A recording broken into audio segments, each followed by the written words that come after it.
পয়সা আমরা তো আগে বাপ বাপ পাল্লা থাকতে অত বড় গোল গড়াছি। হ্যাঁ গুরু মানে গনা মানে আনা বেচারে গুরু এক কান্দা গেছে এক কান্দা বাছুর লিয়ে বাড়িছে। তো আগে তো অনেক গুরু আছে, হ্যাঁ গুরু আছে হানজালা বানলে বেন্ডালা বাছুর লিয়ে বাড়িছে। চলে গেছে অত লম্বা গোয়াল ঘর আছে, অত লম্বা গোল গড়াছে। আসিল আগে তো আসিল। আর আমার বিষয়টা বুঝবে, কিদা আমার আব্বা যে কিতা করছে, হ্যাঁ কি করছে?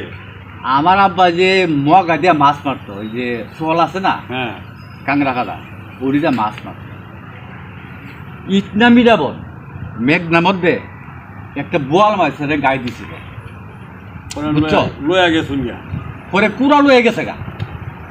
যাওয়ার পরে 3 দিন পরে গিয়া ওই যে মেঘনা ব্রিজ আছে না, ব্রিজে গিয়া বাজে গেছে। ব্রিজে গিয়া বাঁধছে, মানে ব্রিজে তুলছে, হ্যাঁ। বাঁধছে গিয়া তখন তো ওই মাছ আর তুলতে পারে না। তখন ওই যে কেরেং আছে না, কেরেং লাগায়া কোপ্পা কপ্পা লাগায়া কোপ্পা লাগায়া মুখে তুলছে। মাছটা তুলছে পরে ওই যে বরফ থানা মিললে এই বোয়াল মাছটা খাইছে। আস্থা বরফের মানুষে গেছে। আস্থা বরফের মাছ খাইছে। পুরাটা সোলার পুরাটা পয়সিন কই? আরে ভাই বুঝোস না, ওই যে তুই যে বললে হ্যাঁ। তোর বাপের অত লম্বা গোয়াল আছে, গোয়াল আছে।